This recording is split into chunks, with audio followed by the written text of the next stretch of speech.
Welcome back to LearnPianoLive.com. My name is Jamin, and as you can tell from the countdown clock, the lesson is about to get started. In case you're new with us, there's a few things I'd like to show you to help you throughout the lesson. Hey, good news. Today, you don't have to listen to my voice for the entire lesson. We have a guest. So we're going to be focused on the questions that you submitted in advance. But if you want to drop some live questions in on us, we'll do our best to get to all of those and still be respectful of our guest's time. So you can still download the PDF and the MP3, but there's no specific assignment that goes just with this lesson because the goal is just to get some inspiration or get some advice, get some little nugget of wisdom that's going to help propel you one step farther down this journey, or maybe just to be entertaining. But whatever it is, I'm sure you'll enjoy it. These lessons are always guided and shaped by your questions, and if you're live with us today, there's a couple different ways you can do that. One is in the public live chat, and the other is the Ask Jamin a Question button, where you can ask me a question privately, and I won't share your identity in case you're afraid that your question is stupid. But it's not. If you're in the archives, though, then just open up the survey. At the end of that, there's a place where you can ask your question. I will say I frequently get questions from students in the archives watching a lesson from 6 months ago, and I have no idea what they're talking about. So please try to be as specific as possible. If you're watching this at LearnPianoLive.com, there should be a PDF and an MP3 button right next to this video. The PDF will often have additional video links inside so you can get more in-depth instruction on each of the topics. And if you're the kind of person who likes to print out the PDF so you can make the same notes on your physical version as I'm making during the lesson, now would be the time to do that. The MP3 is just a play-along track so you can practice more after the lesson. If these live lessons start feeling random or meandering, it's because they are, on purpose. So if you're the kind of person who wants classical training with a step-by-step method, then you're going to want to check out Kloppel Academy on the website. It's included in your live lesson subscription, so you can do both or either. And the upper levels are seriously hard work, but it's going to take you all the way from ground zero all the way up to being ready to enter any major music college as a piano major in classical or jazz. And thankfully, I think that's about all we need to cover before the lesson. So if you'd stick around afterwards and fill out the survey, I would love your feedback. But for now, let's have some fun and make some music.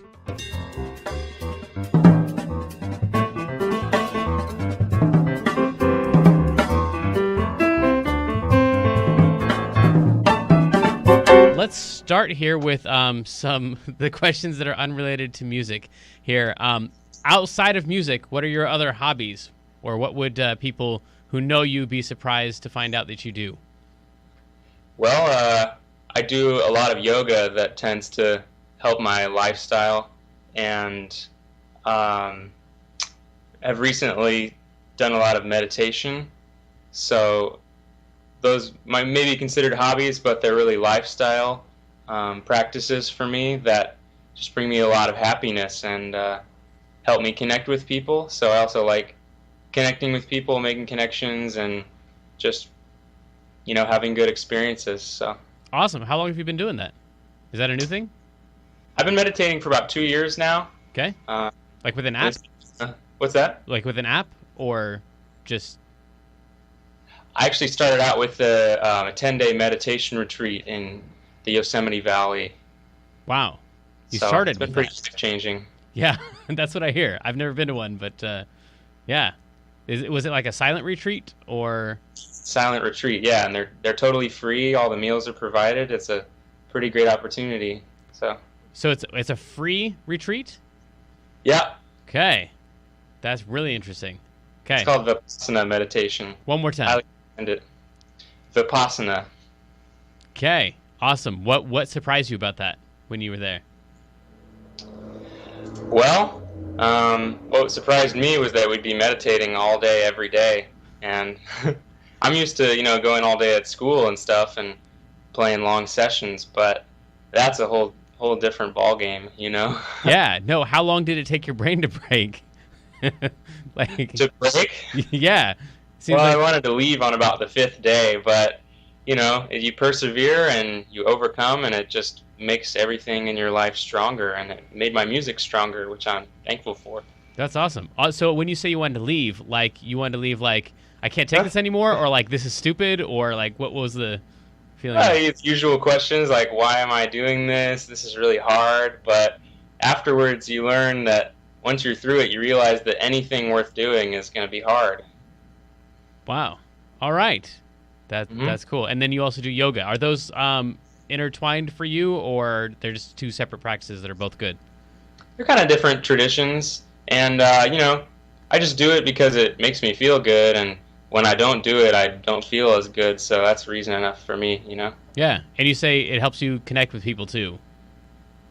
Yes, yeah, I mean, going to school here gets pretty taxing, and sometimes it's easy to feel really tired and maybe a little disconnected from people, a little even depressed sometimes, and I find that it helps with that. It's really really well-rounding. So Yeah. And when you say going to school here, you want to tell people where you are and what got you there and what you're working on? yes, so I'm in my 5th year at the Eastman School of Music, which is in Rochester, New York, and which is a big deal for people who don't know of music schools and jazz. So, yeah, it's a little out of the way. We're far upstate New York, but it's essentially a similar program to Juilliard. It's a classical conservatory with a jazz department, smaller and more focused.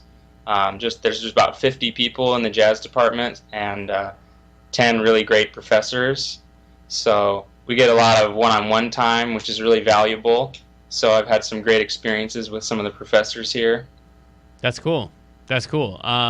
Is there anything there that you didn't expect that was surprising when you got to the school about either the workload or level of players or instruction types? Well, Eastman has quite a reputation. Some really great players have come out of here. Yeah. And after spending time here, I understand why, because it's very rigorous. Mm-hmm. But one of the things that I didn't know coming in was all of just the wealth of opportunities that are available. On any week I can attend a performance of like a Dvorak symphony, or go see Umbira world music, or take part in a jazz concert.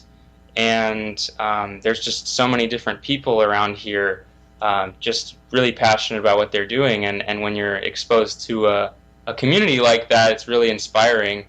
One of the things that stood out to me that I got really into was music education, and I didn't know about that before, and I always knew that I wanted to share my music with people, but Eastman has one of the premier music education programs in the world. Really, they're at the vanguard of music education and learning theory, and there's a lot of great schools in upstate New York in the public education system, so they really tie into that. And so I've had a lot of opportunities to work in schools with children from as early as pre-kindergarten to high school, and Wow. I'll be continuing next semester student teaching and working to get teaching certification. But I really found a passion in teaching here that I didn't know even really existed before until I came.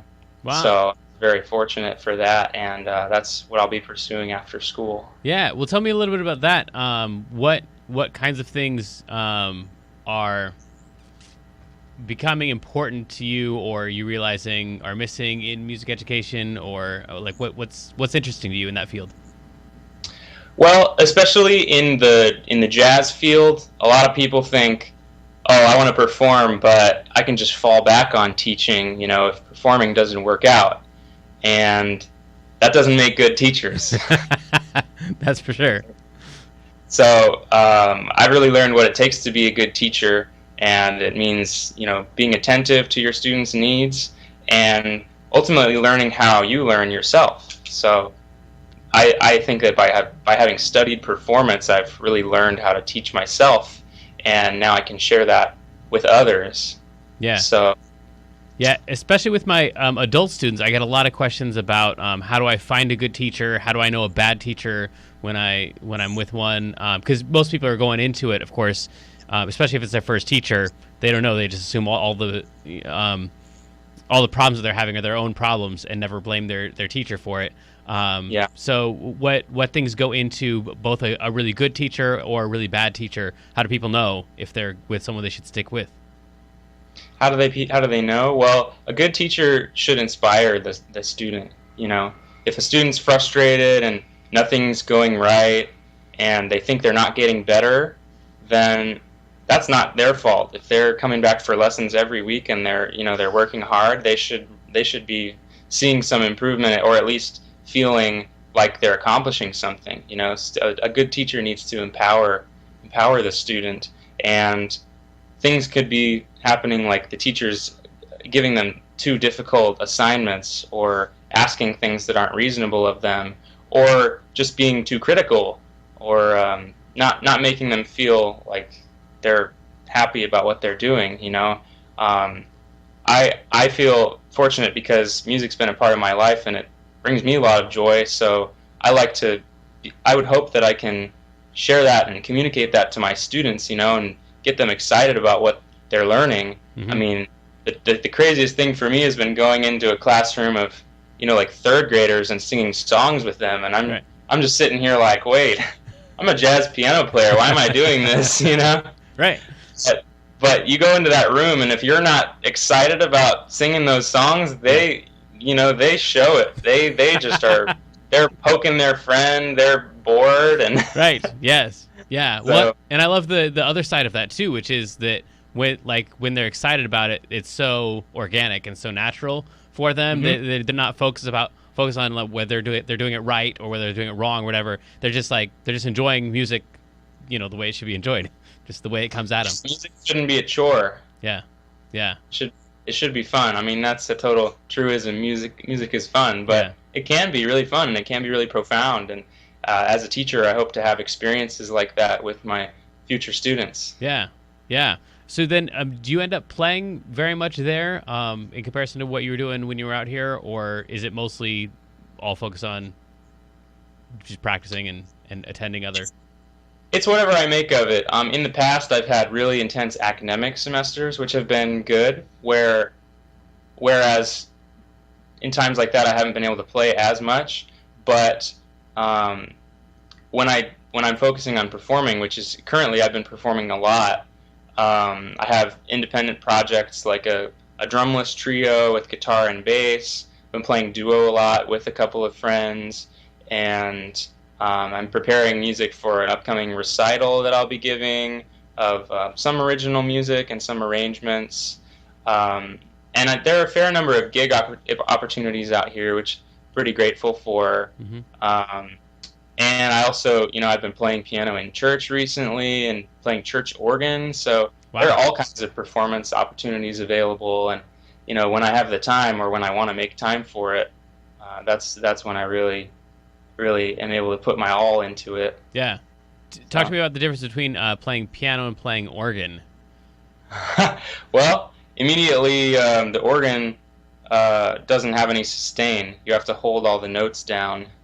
Right. So that's challenging. And then on top of that, using the pedals, Right. I've started playing Hammond B3 organ too, which has been pretty fun.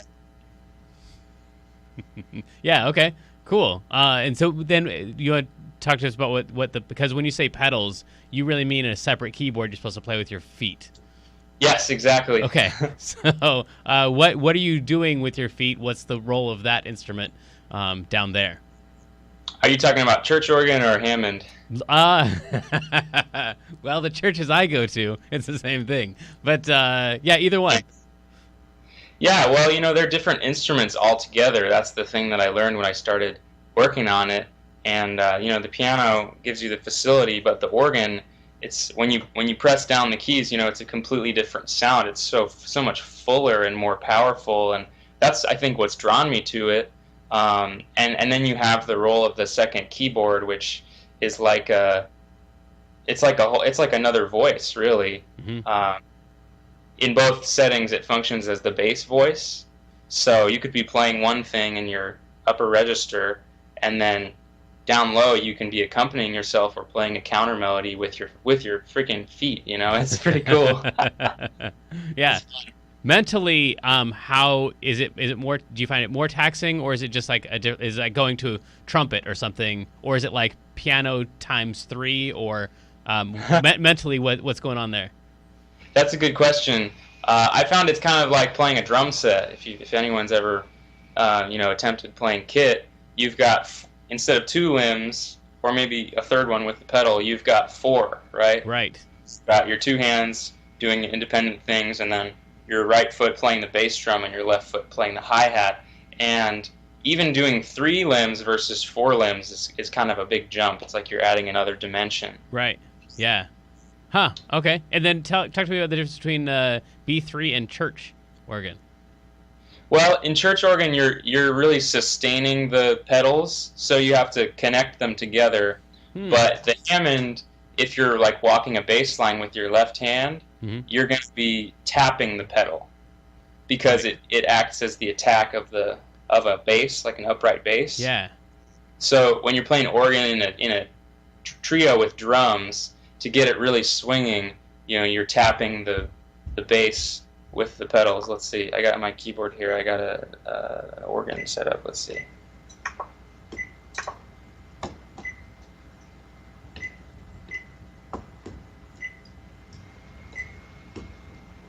Let's see. What do I got?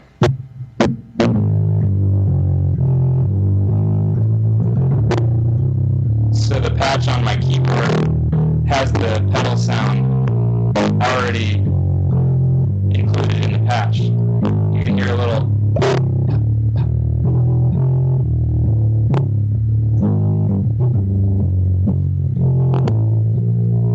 Yeah. So you can hear. If I was playing a real Hammond right now, I'd be doing that with my feet. Right. Okay. Wow, that's really interesting. I hadn't ever heard that before. The difference between those two. And so then church organ is just gonna be more sustained and connected and smooth and less percussive. Exactly. Wow, cool. All right, so sorry, I promised some students I'd get to their questions. So let me go through these and you can make your answers as long or as short as you want. What are the 3 most important albums to own? 3 most important albums to own. That's a good question. Sorry, I know that's a ridiculous one. No, I mean that's totally valid. Are we talking just for jazz or for piano players? For Sterling. For me. Yeah. Let's see. Well, if I can cover as many, I can give you a list of like 10, but if I had to put it down to 3, I would say 1 would be Kind of Blue. I mean, that's a totally overdone thing. Sure. But in terms of group playing and modern jazz sound, Bill Evans was doing things on that record that people are still, experimenting with today. Yeah. Talk just a little bit about that. Like, if someone is not into jazz at all and they listen to that, what should they listen for? Why is it so amazing? Listen for the colors. Listen for the variety of harmony and textures. It's like a painting. I mean, the name is so apropos, but also the group interaction. Listen to how what the piano does affects what Miles does, what the trumpet plays, and in turn, how the drums responds. Yeah. Yeah, okay. Album 2? Album 2.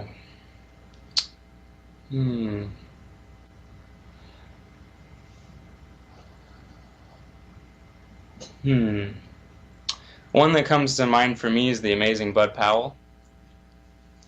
For piano, that's just kind of the gospel of vocabulary. Yeah. I mean, he's taking stuff from Charlie Parker, playing in that club at Minton's in Harlem. They were doing stuff, in the late 30s and early 40s that set the standard. Yeah. And I listened to that album, 100 times when I was 15. Yeah. And it really gave me everything I needed at the time. Yeah. So yeah, Bud Powell's amazing. Yeah. Okay, album 3? Is there an album 3? Album 3? Oh, definitely Gerald Clayton's Life Forum. Okay. Have you heard of that record? No, I haven't. Thank you. One more time. Nice. The album name is Life Forum. Life Forum. Okay. And what should people listen for in that one? Oh, just the originality of the compositions. He comes from a really traditional background. His dad is John Clayton, and he's got an uncle named Jeff Clayton who plays saxophone, a total musical family, killing jazz players. His dad runs the Clayton Hamilton Orchestra out of LA. And one of my teachers here, actually, Clay Jenkins, was telling me about how he'd go to those, he's in that band, and he'd go to those rehearsals, and he'd see Gerald as a toddler walking around, you know, and his dad would pick him up from school, and he was already exposed to music at that early of an age. Wow. You know? Yeah. And so that really makes its way into his playing, that traditional upbringing, and he's you know, he can be one of the most swinginest bluesy piano players. But this album is really an expression of his own voice, with the originality of the compositions, and he even has a vocalist on it that doubles some of the horn lines, which is a really interesting sound. And there's some really interesting odd meters, and just has some really beautiful melodies and really nice grooves, and it's just all around really, really great music, and it's really inspiring to me personally, because it really opened up my conception of, you know, what jazz is. Because when a lot of people think about jazz, they think about that traditional big band sound, for example, or even like more of a traditional like Miles Davis quintet type of sound. That being the first quintet, the second quintet being a lot more avant-garde, but he's absorbed the entirety of that tradition and put it into a new frame that incorporates his own sound. And I think that album really embodies it. So for that reason, highly recommend it. If you put it up there with Powell and Evans, I'm all over that. I'll be listening to that this week. Okay, so back to the education stuff. Who are some teachers you've had or musicians you knew who influenced you, and what do you remember most about them? What are the one or two characteristics that they had that you wanted to emulate or that were influential? Well, currently I'm studying with Gary Versace, who is a pianist out of New York City. He just started working here at Eastman, and he's played with everybody. He's been in New York for almost 20 years. He often performs with the Maria Schneider Orchestra. He performs a lot with Ingrid Jensen, and he's played with anybody, like from Joe Lovano to John Schofield, and he's a great guy, you know, at the end of everything. But one thing that I really idolize about him is his ability to fit into any musical situation. And he's done that by just recording with everybody. You know, he's played with anyone and everyone in New York City, and he gets called back again and again because he just fits in wherever the music takes him. Right. You know? So he's really sensitive to that, and it also shows in his personality. You know, he's very open and accessible to people, and for me, I think that comes from his experience playing music. Yeah. And so when you talk about fitting in or getting called back to a gig, what are some of the most important aspects or characteristics to have to get called back or to fit in, or what does that even mean? Well, when you're talking about gigs and professionalism, the biggest thing is just being on time, being on top of your stuff, being prepared, being over-prepared, and being ready for whatever comes. You know, sometimes you might be totally not into whatever's happening, or you're feeling really bad, or you're sick, but you got to still show up and be on your best game. Right. You know, and that's what really makes that happen. And in terms of music, like fitting in, I've heard people use the analogy of, it's like stand-up comedy, where there's this thing called anding. If you've heard of that. And basically it's when someone, you know, in improv comedy, when someone's offering like a joke, you have to go with it. Right. You know, because if you made a joke to me and I just like totally dead-faced didn't respond, you'd probably feel pretty bad, like, oh man, he didn't like my joke. Right. You know, but it's like I have to respond to your joke and go off of it and support and acknowledge what you did and build on that. Right. And in a musical setting, that means, you know, being receptive to what everyone's doing and responding, and not responding with judgment, you know, responding in a supportive way. Yeah. Well, and perhaps taking consideration, kind of the same thing with the ending, like what is the scene, what needs to be added to this scene to make the scene better, and rather than like what can I do here to show the skills that I have, and always bringing yourself, but changing yourself to what your environment is. Seems like that's a big deal too. Yes, definitely, you're right on. And that then of course requires then that you have built up enough tools that you don't just have one tool that you always bring every time, but you've got different things you can do within the to fit in the category. Any other teachers, instructors, influences that are particularly memorable? Yes, I've had the good fortune of coming in contact with the professor by the name of Bill Dobbins at Eastman, and you may know the name. He's got a lot of pedagogy out in the jazz sphere. He's got a number of books. Most notably, I've been working with a series that he did called The Contemporary Jazz Pianist, and in the 4th volume, I believe, he has a series where he created etudes on one singular tune. I think he did it on the changes of All of Me. Okay. And he wrote an etude in the style of 21 different jazz pianists, all the way from Jelly Roll Morton and James P. Johnson and Fats Waller, all the way up to Bill Evans and Chick Corea and everyone in between. And it's just phenomenal because he's transcribed solos from all of those pianists and assimilated it into a really accurate depiction of what their style and what their sound is like. Right. And so he's just one that, I mean, he's a verifiable genius. He's got an encyclopedic memory, which is really inspiring because he's got this vast knowledge and understanding of jazz music. Yeah. And in my contact studying with him, one of the most valuable things that I gained, one of the most valuable lessons, was that the answers are all in the music. And sometimes as pianists we kind of think like, oh, what should I be working on? What am I, I'm kind of struggling of thinking of stuff to practice, or what do I need? And for him, the answers are all in the music, and he's pursued that by just, his way was transcribing a lot of things and learning what they were actually playing. Mm-hmm. And for me personally, that's been valuable to understand that, if I'm looking for something or, not knowing where to go next, it's like just find inspiration in the music. Yeah.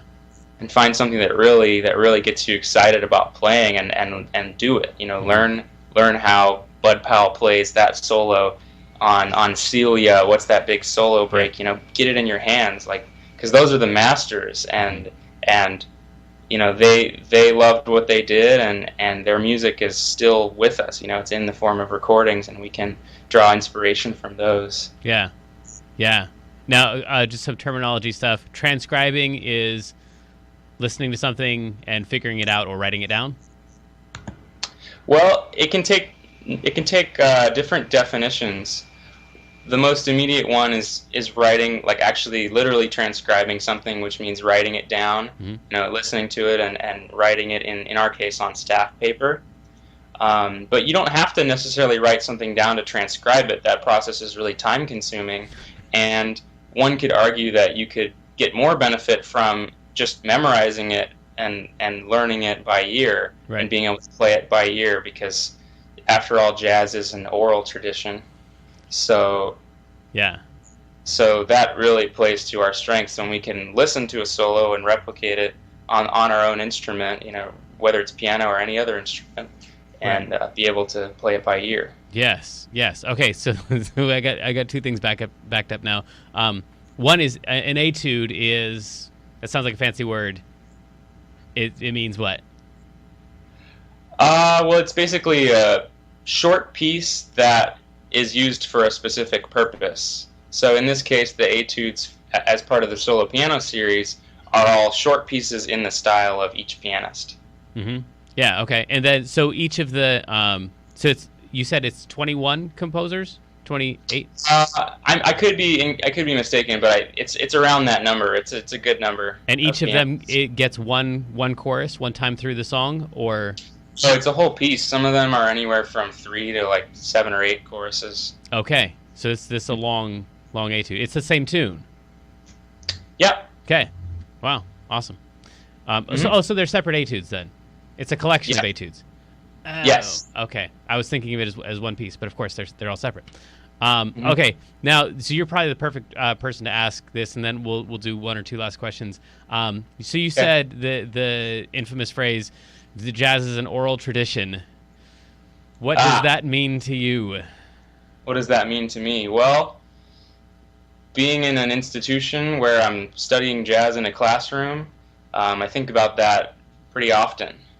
To me, jazz is not reading chord symbols on a lead sheet with a melody and trying to make music out of that. To me, like I said about Bill Dobbins, it comes from the recordings. Those are the sources, and I get more excited by listening to those than listening to someone reading a lead sheet that they don't know. Right. Yes. So then what's a non-oral tradition then? What would jazz look like if it was, what is it? Name a tradition that's not an oral tradition and how it contrasts from jazz, if you can.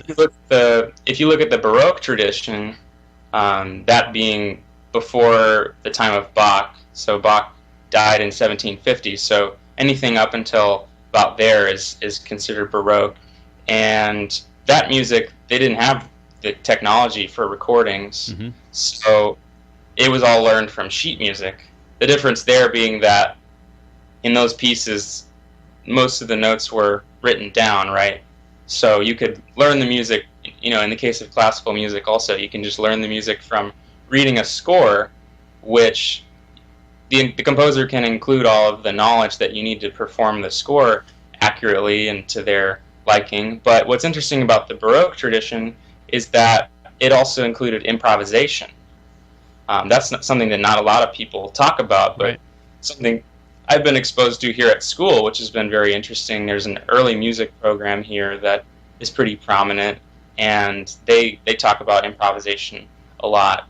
But they were improvising in the settings of like churches and house concerts, and people were hearing improvising. And back in those days, people were more musically literate and would be playing piano in their homes. A lot of people, had access to instruments, so improvisation was a lot more common, and they had a kind of a mutual understanding of how to do it, and that was transmitted orally as well.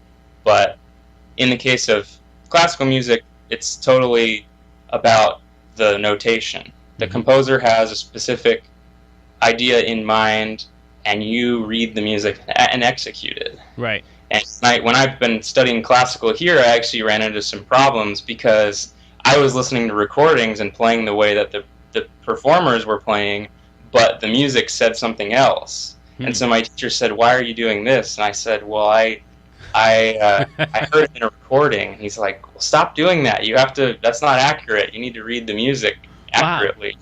Wow. Okay. So, that sounds like so that sounds like the opposite then of. Yes. Yeah. Okay. That's interesting. Huh. So the difference in the traditions would be similar then to like someone writing a play and then having other people act it out, where there's some limitation on how much direction you can give them about how this thing plays out in your head versus how they're going to play it out in their head, versus like watching a movie and then taking the lines out of that movie because then you've actually seen the real performance. Is that a fair comparison?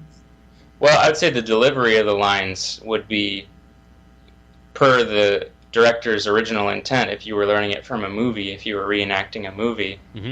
Oh, okay, but yeah. If the lines are just written down, it's up to your creative license how you want to interpret them and perform them. Yeah. Definitely. Yeah. So in jazz, we have a lot of creative license. There's only one F7, but F7 can mean a lot of different things. Sure. Yeah. If I'm playing in the style of Bud Powell, my F7 is going to be a lot different than if I'm playing in the style of Chick Corea. Yeah. Can you show us? Sure. I mean, if I'm playing an F7 Bud Powell, I'm going to throw this down in the left hand.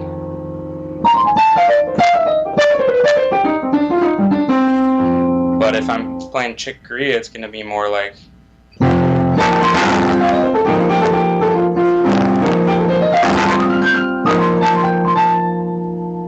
kind of different sound. Well, totally different sound. Yeah. And, I can display that because I've listened to both of those pianists a lot and have internalized their sound a little more. But if I'm just reading a lead sheet, it's not going to tell me what it wants me to sound like. Right. You know, and that's the beauty of the music is I can sound however I want to sound, and my influences dictate what comes out on the instrument and what I hear.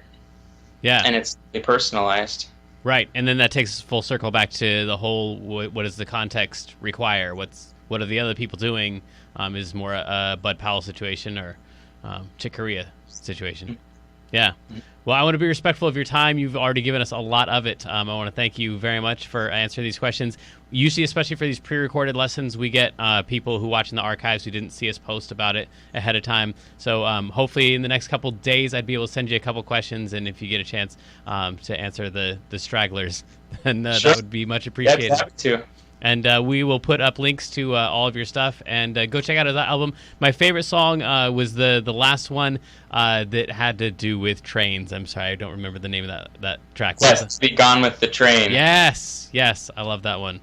So there's some Coltrane changes in there. Yeah, our tenor player Ben Britton, he just rips into that one. He has really gotten into Chris Potter and Ben Wendell, and his first album he recorded a couple of tunes with Chris Potter. Wow. So he knows what he's doing. Yeah, that's awesome. Well, thanks again for making some time for us. Appreciate it. Yes, thanks for having me.